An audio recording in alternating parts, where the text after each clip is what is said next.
Estamos aquí en la coalición por el Evangelio y acompañado con mi amigo Salvador Gómez Dixon de la República Dominicana, y mi amigo Greg Travis, que viene de la República de Argentina, y con un tema muy interesante, un tema que desgraciadamente a veces termina dividiendo buenos hermanos, buenos creyentes, en una doctrina una diferencia doctrinal que podríamos llamar hasta secundaria, que es todo el tema del milenio, la postura escatológica acerca de la manera de interpretar esta sección de unos cuantos versículos que vienen en el capítulo 20 del libro de Apocalipsis, ¿no? Acerca del premilenialismo, una postura que interpreta este pasaje más de una manera más literal, y la postura amilenialista, que lo interpreta de una manera más figurativa, ¿no? Entonces, lo voy a empezar haciendo una pregunta a cada uno, tratando de describir un poco lo que es, y luego tal vez hablemos un poco de las diferencias, las implicaciones tal vez de las diferentes interpretaciones, y luego tratar de llegar a lo mejor a una conclusión que pueda dar, a lo mejor si tú has tenido toda esa duda, llegar a una conclusión que te ayude a estar tranquilo, ¿no? Digamos, claro, ¿no? Sí. Entonces empiezo contigo, Greg. ¿Qué es básicamente, esencialmente, así un resumencito de lo que viene siendo la postura premilenialista? Bien, entonces el premilenialismo viene justamente de estas dos palabras, antes, que Jesucristo va a regresar antes de un milenio, y esa es la postura a la luz de Apocalipsis 20, que describe un milenio. Entiende que ese pasaje está describiendo algo que sucede después de la segunda venida de Cristo. Es importante para mí aclarar que dentro del premilenialismo hay mucha variedad. Claro. Es decir, a veces se rechaza el amilenismo o el premilenialismo porque quizás se desconoce que hay un premilenialismo histórico que esencialmente entiende los eventos de Apocalipsis transcurriendo a través de la historia de la Iglesia o hacia el final, los últimos años de la historia de la Iglesia, y da interpretaciones más simbólicas a los números como 42 meses, pero ve un milenio, sea 1000 años exactos o redondeando 1000 años, y después hay un premilenialismo dispensacional que entiende que hay 7 años literales al final de la Tierra, y que es las cosas que suceden ahí suceden dentro de la gran tribulación, y dentro de eso hay posturas en cuanto a cuándo es el arrebatamiento, si es antes de la tribulación o después.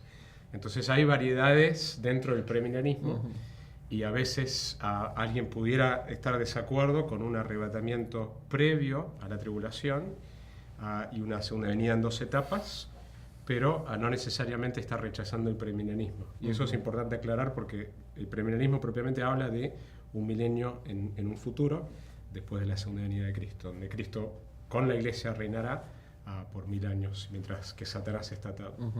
Ahora, el premilenialismo está basado en una postura de interpretación bíblica, ¿no? Una postura hermenéutica, claro, de cómo vamos a interpretar ese pasaje. Y esa sería, tú que te inclinas a ese premilenialismo, ¿qué es lo que te mueve a ti a adoptar esa postura? Bueno, en términos de tu hermenéutica. Si pudiera simplemente leer algunos versículos por una cuestión de brevedad, mencionar algunas cositas. Entonces el texto es Apocalipsis 20, que es inmediatamente después de la segunda venida de Cristo. No todo el libro de Apocalipsis es cronológico, hay momentos donde son como interludios, y de hecho parte de la diferencia entre la postura premilenial y la milenial tiene que ver con la cronología, si esto ocurre después de la segunda venida de Cristo o si esto está ocurriendo en la primera venida de Cristo. Entonces yo entiendo que esto es cronológico, y menciona Apocalipsis 20, dice: vi a un ángel que descendía del cielo con la llave del abismo y una gran cadena en la mano. Por supuesto que cuando decimos interpretación literal, uno reconoce la presencia de símbolos y metáforas, pero detrás de esta cadena hay un significado, ¿no? La idea de que Satanás está siendo prendido, menciona el versículo 2, prendió el dragón, la serpiente antigua, que es el diablo, y Satanás, y lo ató por 1000 años. Entonces hay algo ocurriendo, es simbólico en el sentido, Satanás es un espíritu, no está atado literalmente, pero describe la actividad de este ángel sobre Satanás y describe por qué. El versículo 3 dice: lo arrojó al abismo y lo encerró y puso su sello sobre él. Son imágenes que después, al final de los 1000 años, dice Satanás en el versículo 7, será suelto de su prisión. Entonces la idea que este pasaje me da a entender es que Satanás está atado, está en el egoísmo, está encerrado, está con un sello sobre él. Y el propósito del versículo 3 dice para que no engañase más a las naciones, es limitar su capacidad de engañar a las naciones.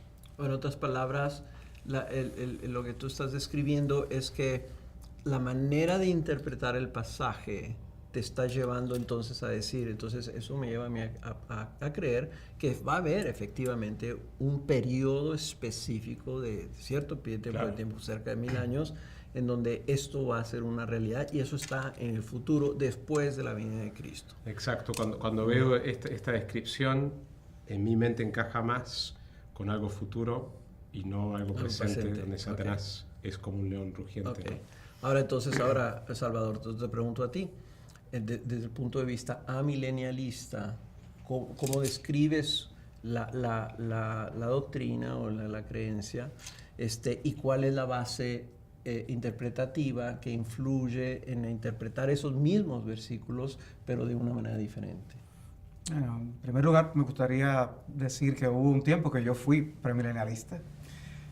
Por años enseñaba en nuestra iglesia la doctrina del premilenialismo. O sea que creo que la descripción que Greg ha dado es similar a esa postura, ¿no? que tenía en ese entonces. El amilenialismo no niega el que haya un reino o un milenio en este caso. De hecho, por un tiempo antes de que se acuñara y se afirmara más el término amilenialismo, normalmente los de convicción amilenial eran considerados dentro del postmilenialismo, porque decían la venida del Señor viene después del reino, ¿no? en ese aspecto. Pero nos diferenciamos del postmilenialismo per se y nosotros vemos en las Escrituras una enseñanza que armoniza y que concluye con Apocalipsis, que lo único que hay diferentes tipos de géneros literarios a lo largo que uno va recorriendo las Escrituras y no todos los géneros literarios se interpretan de la misma forma. Me alegra ver a Greg reconociendo cosas que no se interpretan literalmente en el mismo capítulo de Apocalipsis, capítulo 20. Pero ya en el caso de los 1000 años nosotros vemos algo más simbólico y no solamente lo de atar o desatar a Satanás en ese aspecto. Pero ¿qué es Apocalipsis sino precisamente una literatura apocalíptica? Exactamente. Y la literatura apocalíptica tenía una forma de ser interpretada. Los judíos estaban más acostumbrados a nosotros en Occidente a ese tipo de lenguaje. Cuando nosotros vamos a los profetas, tanto los profetas mayores como los profetas menores, se usan un sinnúmero de expresiones allí que uno no interpreta necesariamente literalmente. Y de hecho, cuando vemos que se citan los autores del Nuevo Testamento, hacen referencias a estos profetas, dan interpretaciones que nos muestran cuál es la naturaleza interpretativa de este material y que nos ayuda entonces también a poder utilizar eso en Apocalipsis, porque es el mismo tipo de material, ¿no? Cuando se habla de esas montañas o de la mujer, de un dragón, o sea, son indiscutiblemente materiales que se interpretan de una forma alegórica. No es lo mismo alegorizar cualquier material bíblico que interpretar correctamente un material alegórico o apocalíptico. Son dos cosas distintas. Yo puedo tomar una expresión muy llana e interpretarla figurativamente. Eso es una cosa. Pero interpretar el libro de Apocalipsis como un material simbólico no es lo mismo. Es que la naturaleza misma, el género literario mismo del libro se interpreta como los profetas precisamente. Y tenemos las pautas que encontramos en el Nuevo Testamento, tanto por el Señor como por los apóstoles cuando citaban a los profetas. Y nosotros vemos entonces cómo esta historia de la redención y la promesa de salvación que Dios dio desde Génesis 3:15, pasando por la promesa a Abraham, pasando por el pacto que Dios hizo con el pueblo de Israel, el pacto con David, nosotros encontramos promesas que todas descienden, concluyen al final de cuentas con la salvación de su pueblo, en sentido general. Exacto. Porque yo sé que no todos los premilenialistas tienen la misma interpretación en base con respecto a Israel y la Sí, preeminencia que sí. ocupa la nación de Israel en el plan redentor de Dios. Pero nosotros sí vemos que al final de la historia, Dios sencillamente salva a su pueblo. Y de hecho, los judíos se salvan como se salvan los gentiles también, confiando por la en fe. Cristo por medio de la fe y para el perdón de todos sus pecados. Y uno ve profecías como Jeremías capítulo 31, citado en Hebreos capítulo 8, de una manera casi completa, ¿no? Esos 4 versículos de Jeremías, y hablando de la bendición del nuevo pacto, y de qué bendición tendremos, de que todos nuestros pecados serán perdonados, de que no habrá necesidad de que nadie le diga a su hermano conoce al Señor, porque todos le conocerán. Y menciona allí a Israel, y precisamente escribiendo una epístola a los hebreos, pero interpreta la promesa venida a través de Jeremías como una bendición que llegaría aún a los gentiles, y como esa es la culminación del plan de Dios. Es el último pacto, el nuevo pacto, no hay otro pacto después del nuevo pacto en la sangre de nuestro Señor. Y aquellos que participan o son miembros de ese nuevo pacto, todos me conocerán. Hay una bendición de la que todos son hechos partícipes. Pero ¿dónde estaban esas profecías? En el Antiguo Testamento. Y la tendencia del pueblo de Israel era pensar que eso era solamente para ellos. Y ese fue el gran error que nosotros vemos a Cristo lidiar con ellos, y luego el apóstol Pablo. Y el plan de Dios del principio tenía la inclusión de los gentiles en la salvación. Y el pueblo de Israel debió ser luz para los gentiles. Cuando hay profecías acerca del Mesías, el Mesías vendría a ser luz para los gentiles. Y él cita profecías del profeta Isaías en cuanto a eso también. ¿Por qué? Porque el plan de Dios no era culminar en una historia que iba a incluir la iglesia como un paréntesis o una parte, para luego terminar con la historia con el pueblo de Israel. Sino que hay una conclusión, hay una especie de conclusión en la promesa de la venida del Mesías. Y me refiero, obviamente, a la segunda venida, porque él vino 2 veces, o va a venir 2 veces. Vino para morir por los pecadores, pero él va a volver otra vez. Y en ese sentido, en el Antiguo Testamento esas profecías no se veían muy claras cuánto tiempo iba a pasar entre una y otra venida. Sin embargo, han pasado 2000 años. Y en ese aspecto hay elementos en los profetas de profecías que se cumplieron en los momentos cercanos a los momentos en que los profetas dijeron esto, como una muestra de que eran profetas fieles del Señor. Otras profecías que se cumplieron en los días de nuestro Señor y que eran citadas para que la Escritura se cumpliese. Y otras profecías todavía en el Antiguo Testamento que se cumplirían al final de los tiempos, de las cuales nosotros tenemos entonces referencias en el Nuevo Testamento para nosotros prestarle atención. Y yo creo que hay algo en la profecía bíblica que es algo en lo que quiero insistir, y creo que Greg va a estar de acuerdo conmigo en esto, que el propósito principal de la escatología o la profecía en las Escrituras es alentar al pueblo de Dios. Dar esperanza. Dar esperanza, consolación. Consolaos, pueblo mío, le decía el Señor, Isaías capítulo 40. Lo grande es que esas personas a quienes el profeta le dijo eso, todos murieron sin ver el cumplimiento de esa profecía. O sea, nosotros no tenemos que estar vivos cuando se cumpla finalmente toda la plenitud de las profecías para poder ser consolados con ello. ¿Por qué? Porque el punto es que al final Dios vence. Exacto. Dios vuelve y termina. Y el saber que nosotros por eso Pablo le decía a los tesalonicenses, por lo tanto, alentaos los unos a los otros con estas palabras. Ahora, entonces, resumiendo, la postura amilenialista es una postura en donde básicamente no se está esperando un reino de 1000 años posterior a la venida de Cristo, sino más bien la venida de Cristo concluiría el periodo del reino donde Satanás de alguna manera fue atado por medio de la cruz. El proceso interpretativo amilenialista estaría más basado en una interpretación gramático por los diferentes géneros, teológica, ¿no? Como tratando de unificar el entendimiento teológico o la historia redentiva a través de toda la Biblia. Ahora, es importante para un creyente, de alguna manera, tener una determinación, o sea, decir, yo soy esto, yo creo esto. ¿Puedo hacerte un gráfico antes de entrar brevemente? O sea, si vamos a visualizar gráficamente lo que Greg estaba diciendo, hay elementos fundamentales que tanto en su gráfico como en el mío tienen que aparecer. Tienen que estar ahí. Ese es el punto. El hecho de la cruz de Cristo cuando vino por primera vez y murió por los pecadores, ¿verdad? Entonces, luego tenemos un periodo entre su primera venida y su segunda venida. Y podemos colocar en ese gráfico el lugar de su segunda venida. El gráfico de Greg y el gráfico mío van a coincidir en que estos dos eventos son centrales y debemos destacar estos eventos. Lo demás puede ser quizás ponerlo en gris. Esto va en negro, pero hay otros elementos que podemos poner en gris y para destacar la postura de Greg, entonces nosotros podemos decir, luego de la venida del Señor, ya esto, lo del aspecto, si hay tribulación o no, si su venida es pretribulacional o no, lo voy a dejar a un lado para no confundir el gráfico, ¿verdad? Pero tenemos estos dos hitos importantes en el cronograma.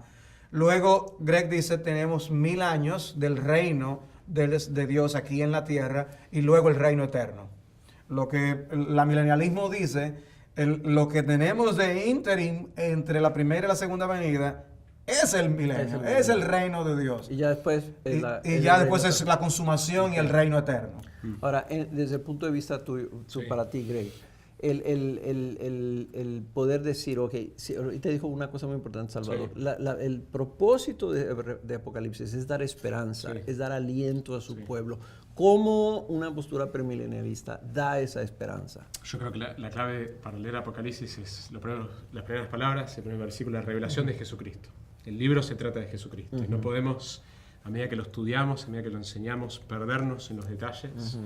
Creo que eso ha sido un error que algunos dispensacionalistas han cometido, de estar mirando cosas, interpretando detalles al punto de perder de vista lo glorioso que es el libro, que se trata de Jesucristo. Se trata de Él, su gloria, su juicio, su segunda venida, y eso es lo que debemos prestar atención a medida que lo estudiamos. Y de su victoria, ¿no? Porque y de su victoria, final, total, la victoria ¿no? del pueblo de Dios, entonces todo eso rescatamos.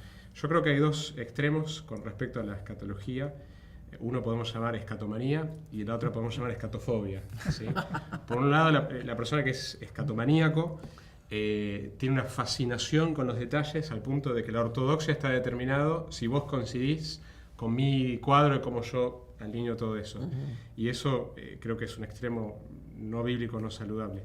Por otro lado está el extremo de la escatofobia, que a la luz de las dificultades que hay interpretar. Este es un libro difícil de interpretar. La escatología yo creo que es difícil justamente porque no es solamente el estudio del escatos, el final, sino que es una cuestión que también está relacionado con la hermenéutica, cómo interpretamos los pasajes en el Antiguo Testamento que hablan a la nación de Israel en ese contexto, inicialmente, cómo los interpretamos. Entonces hay una diferencia hermenéutica entre una persona que es premilenial y una milenial.